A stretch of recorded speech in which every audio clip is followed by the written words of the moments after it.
Hey guys, I'm Redeemed Zoomer, and today we're going to talk about my predictions for the future of Christianity in the next 100 years, for the rest of the 21st century.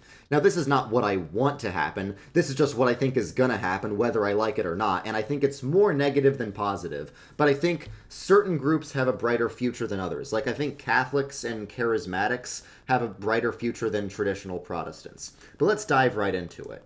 So I think for Protestants, there's going to be a great realignment in how we classify different Protestant groups.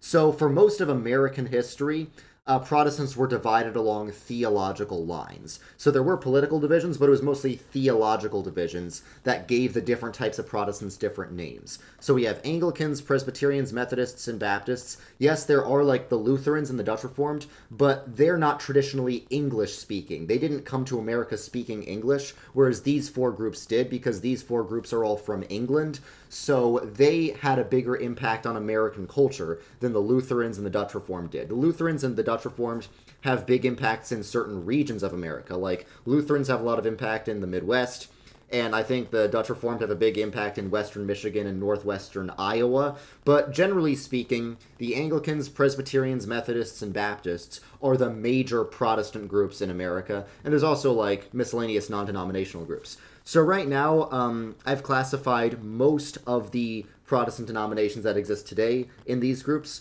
into their theological affiliations and their political affiliations. The way most Protestant denominations work is you'll have one big mainline historic Protestant denomination for each tradition, but it also has drifted kind of liberal. So then you'll have various conservative offshoots from that denomination. So the mainline liberal one is the more traditional one, but the more modern ones are the more conservative ones. So then you'll have this paradox where you can have a traditional church that's more liberal or a conservative church that's more modern, but it's hard to find a Protestant church that's both like historic and conservative. They do exist. Like in all the mainline churches, there is a minority of churches that are still conservative. Like I am part of the conservative minority of the PCUSA.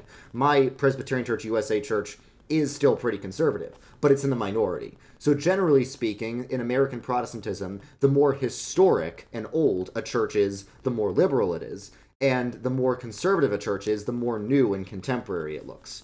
Okay? So I think there's going to be a great realignment because in the 19th and 20th centuries, people cared more about theological divisions than political divisions. People would actually debate infant baptism in the street. And when newspapers or religion magazines would list the different types of Christians, they would list them by their theological traditions. They would say, yeah, we have Anglicans, we have Presbyterians, we have Methodists, we would have Baptists. That was how people saw the different types of Christians, or at least the different types of Protestants. Sometimes Catholics would also be added to the list. And non-denominationals were not nearly as prominent in the 19th and 20th centuries as they are now. But I think nowadays, the church is going to start to be divided more along political lines, and the theological divisions are going to become less and less relevant. Look, it is not good, in my opinion, for the church ever to be divided, but if it must be divided, I think it should be divided along theological lines rather than political lines. We should let Scripture and church tradition decide what we're going to fight about. We should not let secular politics decide what we're going to fight about. So I think we're going to see the church gradually merge and realign itself into three main culture war groups. You're going to have the left, which fully embraces the sexual revolution and LGBTQ and BLM and transgenderism, and maybe even polyamory. That's the new thing that they're starting to embrace. Then you're going to have the center, which sort of rejects the sexual revolution. They favor monogamy, and they're not fully on board with LGBT, but they might have like a side B affirmation of homosexuality where it's like, it's okay to be gay and identify as that and even be proud of it, but you shouldn't act on it. That's sort of like the side B stance, which is starting to emerge. But the center is still like feminist to some degree. They might not accept third wave feminism, but maybe first and second wave feminism, because all these denominations that I put in the center at least sometimes ordain women to ministry. Then you're going to have the right, which fully rejects feminism, and in some cases, in the extreme right, they actually reject racial equality. Because due to the modern progressive culture, we're starting to see a strong reaction against that. And you'll notice among like Gen Z people, especially online, racist opinions, like where you actually favor a racial hierarchy, They used to be completely unheard of about 30 years ago, and now they're becoming more mainstream. I don't think that's a good thing at all, but that's just what's happening. So I wondered if I should put like the extreme right that actually embraces racism as a separate category from like just the rest of the right, but I think they're more or less gonna coalesce and be in the same general category because a main feature of the right is already being divided. So I think the entire left is going to sort of merge into one big blob of like the United Globalist Universalist Church. Because mainline churches, because they're theologically liberal, they often unite with each other. So I think it's possible that every mainline church is going to unite into one mega denomination, but it's going to keep losing members, so it's going to eventually be the same size as each of the main lines are now. Whereas on the right, I think we're going to see just a balkanization of like a bunch of tiny independent retreatist Bible churches where every pastor just preaches his own political stances. And I think the right-wing Christianity is really going to be like you go to a church based on how the politics of the pastor is. Maybe it's going to be more than that. But this is the pattern we're starting to see. Like in a lot of right-wing Christian circles, it really is about like what culture war stance the pastor takes. You'll see this in some of there was a recent split between like the conservative pastors in Moscow, Idaho, and Ogden, Utah about certain issues, who said what, who made what joke that's offensive to whom. So I think that's what we're going to see more of in right-wing Christianity. Now, in centrist Christianity, the type that rejects the sexual revolution but not feminism exactly, that is where we're going to see a lot of the mega churches. Like, most mega churches are not super liberal, but they're not super conservative either. They're just kind of seeker sensitive. They want to take, like, bare bones traditional Christian morals and put them in the most hip contemporary package possible. I think the hyper-conservative Christians don't like megachurch culture because contemporary worship and megachurch culture is seen as effeminate by a lot of people, and the really hard right Protestants are all into like biblical masculinity and biblical patriarchy. So they tend to reject that. But a common theme between the center megachurches and the far right strip mall Bible churches is not being the historic church, not being in the historic Christian institutions. So that's a common theme with both of them. Both of them, I think, are going to become overwhelmingly non-denominational. And all the traditional denominations, I think, are going to either completely unite into one denomination or going to stay separate but have like so much intercommunion that they're basically the same thing. That's already kind of happening. And I don't think that's entirely a bad thing because I'm in the PCUSA, but I can take communion at a United Methodist Church or an Evangelical Lutheran Church or an RCA Reformed Church or I think maybe even an Episcopal Church. And we all share ministers with each other already. So I think there's going to be greater unity between the different mainline Protestant denominations. And the unity itself is good, but it's probably not going to be for a good reason. It's probably going to be because everyone's just embracing the one globalist religion of leftism. So none of these are good from my perspective as a traditional mainline Presbyterian. So it seems like, at least in America, Protestantism is cooked if we don't do something about it. So the way we can prevent that dystopia is to reunify along theological lines. There should be one Anglican church, the Episcopal Church. There should be one Presbyterian church, the PCUSA. There should be one Methodist church, the United Methodist Church, and the Baptists should all find a way to reunite as well. I know this is hard for a lot of people to hear, but we need to see past the culture war lenses that we have on today. Most people today would rather attend a church where the pastor agrees with them on gay marriage but disagrees with them on baptism than a church where the pastor agrees with them on baptism but disagrees with them on gay marriage. I'm assuming the vast majority of you are somewhat conservative and would rather attend a church that has completely different theological views than you, but has the same view as you on like abortion and same-sex marriage and all these other issues. And those issues are important. But I don't think we should not attend a church that agrees with us theologically. I mean, you might say those issues are theological, fine. Those issues are important, I'm not discounting that. But I think theological issues are more important than political issues. We shouldn't see culture war issues as more important than theological issues. These days, people are fine attending a church with a completely different theological tradition if it agrees with them on politics. I'm the opposite. I'm fine attending a church that has completely left-wing politics if they agree with the essentials of Reformed theology. And those churches do exist. So I am not left-wing politically at all. But I don't care about politics and even the culture war issues associated with politics as much as a lot of theologically conservative people do. All right? I think this is the only way to prevent this Protestant dystopia, where any semblance of historic Protestantism is either extinct or such a small niche group that it barely matters anymore. Okay, so here's the future of Catholicism. The future of Catholicism is much brighter, in my opinion. So, liberal Catholicism was a thing in, like, the 1960s. Now, I'm praying for Pope Francis. I think Pope Francis is actually good in many ways. There are a lot of liberal Catholics associated with Pope Francis, like Father James Martin and stuff. I don't think Pope Francis himself is as liberal as the people he's associated with. I hope he's still alive in the coming days and weeks. So in the 1960s, amongst the boomer Catholic generation, there was a lot of liberal Catholicism. There was even quite a bit of contemporary Catholicism, but that is dying out. And most young people ordained to the priesthood are very conservative in favor of, like, the Latin Mass and traditional gender roles. So even if we have a few more liberal popes after Pope Francis, I think the whole Catholic Church is eventually going to shift right. So I think it's a good thing that liberal Catholicism is dying out. And I think the reason Catholicism was able to get over their liberalism phase is because when the Catholic Church started to drift liberal, the conservative Catholics didn't run away from the church.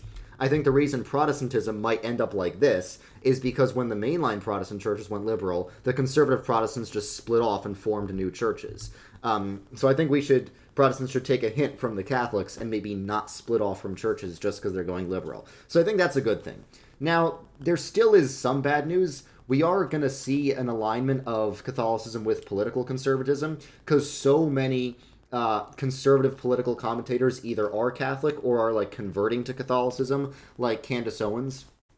And mainstream political conservatism is still pretty alienated from, like, global academia, from the global institutions in the academic world. So the good news is that Catholicism is going to get more conservative, but there's always a trade-off. And modern Western conservatism always implies a distancing from the mainstream academic institutions. It always implies a bit of an anti-intellectualism, an anti-institutionalism, an anti-elitism. And I think that actually might be bad for the church's witness. Because right now, the Catholic Church is the only, like, major historic Christian institution that still has a lot of influence in academia, in the universities. But that might change as the Catholic Church gets more conservative. I think the ideal thing is to have a conservative Christianity that is not retreatist, that does not retreat from the academic institutions. But these days, that is just not how things work. These days, conservatives retreat from society. I think that's bad, and I think we need to change that paradigm, but that's what happens. Now, Eastern Orthodoxy is going to see a shift as well because of the massive influx of Western converts, which has never happened before. Now, a lot of, Gen X Protestant pastors cope and say these Orthodox conversions are just a trend. No, it's not. Yes, some people might convert for the trend, but a lot of people are genuine. There are legitimately a lot of Western converts to Eastern Orthodoxy. I think it's because no one's had any exposure to Eastern Orthodoxy, and the internet age makes all the different ideologies available to people. So now that it's an option, when it didn't used to be for a lot of people are interested in it. And if you have a bunch of people investigating a new religious option that nobody's ever known about before, naturally you're going to see a lot of conversion. You might even see a big boost because of the whole grass is always greener thing. Now, even if there is a trendy aspect to it, after the trend is over, no matter what, Eastern Orthodoxy will become one of the main religious options in the West when it previously wasn't. Now, there will be a big westernization of Orthodoxy as a result of this, because what I do notice is the vast majority of Orthodox YouTubers and content creators that you'll see online are converts. Very few of them have, like, Russian immigrant parents and were raised that way. Most of them are converts, and I've read a lot about the differences between, traditional Eastern Orthodoxy and modern Western convert Eastern Orthodoxy. Western converts bring a lot of their evangelical presuppositions with them. Almost all Western converts to Orthodoxy started out evangelical, like Baptist non-denominational. So they end up being much more biblically literate than native Eastern Orthodox people. They tend to care a lot more about evangelism than native Eastern Orthodox people. Because a lot of native Eastern Orthodox in America don't really care much about evangelism. They just kind of want their ethnic social club. But Western Orthodox converts have this evangelical presupposition that you should share your faith with people. So they really care about trying to make everyone else Eastern Orthodox. When people comment in my videos like, become Orthodox, I'm guessing those people did not start out Eastern Orthodox. I'm guessing they started out evangelical and converted to Eastern Orthodoxy, and they took their evangelical presuppositions of evangelism. They also tend to be a bit more ecumenical. Like, Gavin Ortlund has pointed this out, that traditional Eastern Orthodox doctrine very clearly and unapologetically says that you have to be Eastern Orthodox to be saved, to be a real Christian, to go to heaven. It doesn't guarantee that if you are Eastern Orthodox, you'll go to heaven, because they believe salvation is by faith and works, Confession of Dositheus, but there's no hope of salvation if you're not Eastern Orthodox. But a lot of modern Eastern Orthodox converts, because they're part of this broader trad movement, they'll see some sort of alignment with traditional Roman Catholics, for example. They'll be a lot more ecumenical. Like, some people will say, like, oh, I convert to Orthodox, and they'll be like, I convert to Orthodoxy, and my Protestant family doesn't approve. And I'll be like, oh, do you think your Protestant family is saved? And they're like, yeah. I'm like, the Orthodox Church says your family's heretical. And they'll be like, I don't think my family's heretical. Okay, but if you're Eastern Orthodox, the whole purpose of Eastern Orthodoxy is believing whatever the church says and not your own personal subjective interpretation. Like, that's the whole point. So I'm not sure whether this is going to cause some actual tensions between, like, Western convert orthos and the more traditional cradle Orthodox. I think in some cases there already is tension between certain Orthodox jurisdictions, but whether that's going to evolve into, like, anything significant, I don't know. That's not something I can really predict. But yeah, either way, the massive Western conversions to Eastern Orthodoxy are going to have an impact on the Orthodox Church. Okay, next up, Anglicanism is also going to go through a major shift between the 20th and 21st centuries. So there is actually a revival of Anglicanism going on, and I have a lot of YouTuber friends that are Anglicans, but I think 21st century Anglicanism already does and will continue to look a lot different than 20th century Anglicanism. 20th century Anglicanism in America was the Episcopal Church. It was the epitome of the Anglo-Protestant establishment. It was the ultimate elite American religion. So many presidents were Episcopal, so many governors were Episcopal, so many lawyers and other people in the upper echelons of society were Episcopal, so many of the Ivy League grads were Episcopal. So Episcopalianism was the elite American religion. I've heard that in some cases, your economic status was determined, your religion in America was determined by your economic status, and sometimes you would actually go up between the different levels. Like, the lowest level economically was Baptist, then you had Methodist, then Presbyterian, and at the upper echelon of society you had the Episcopalians. So these people were very, very involved in all the cultural institutions of America. But they were still firmly Protestant, and they still firmly identified as Protestant and sort of identified with the rest of the Anglo-Protestant establishment. Modern Anglicanism is a lot different. Modern Anglicanism is distancing itself from Protestantism because increasingly Protestantism is defined as evangelicalism rather than traditional mainline Protestantism. And the modern Anglicanism, sort of in the ACNA and stuff, is becoming like a sort of high church evangelicalism, where you'll have, like, guitars and even meeting in strip malls sometimes, but you'll also have the smells and the bells and the robes and the icons. It really seems like a twilight zone for those conflicted between evangelicalism and, like, Catholicism and Eastern Orthodoxy. But what it is not is anything resembling the traditional mainline Protestant establishment. So this type of Anglicanism is going to be a lot less elite. They have a lot less cathedrals all across America. They have some, but it doesn't look like anything like a Trinity Episcopal Cathedral in Wall Street. That's what I have pictured on the left. And as a New Yorker, I've been there many times. It's absolutely beautiful. They'll focus more on, like, the aesthetics of liturgy. I think they're going to be more high church, but have less, resources. So a lot of times when I talk about, like, pretty buildings and all these resources, they think I'm high church. I'm actually not high church. I consider myself sort of mid-church. That's the Presbyterian sort of view. I just think that it's important for the church to have a prominent cultural place in society, and if that happens, pretty buildings and resources and universities will naturally flow out of that. So I think these modern 21st century Anglicans are going to sort of sell themselves as a via media between evangelicalism and Catholidoxy, rather than just being the epitome of traditional Protestantism like they used to be. All right, so this is basically what I'm worried about across the board. The common trend we're seeing in each of these groups is distancing themselves from mainstream academia, the mainstream global academic institutional establishment. Because whether we like it or not, the mainstream academia produces the elites that run society. And as the world gets more interconnected, elitism is actually going to become more of a reality than it used to be. And the various Christian groups are all distancing themselves from this establishment. They're all having a retreatist mindset. I think some more than others, but all of them to some extent. Now, why is this a problem? Traditional Christianity, I'm talking like early church Christianity, was always focused on being in the center of the empire. Not on the margins of the empire like the barbarians, but in the center of the empire. Even if the empire was evil, the empire being evil never historically prevented Christians from having an impact on it and going to the centers of imperial power to have the most influence possible on the world.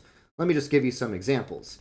In Babylon, for example, Daniel and his friends worked their way up to the high courts of Babylon. They didn't camp out on the margins of Babylon, even though they were in exile, even though the Israelites were in exile.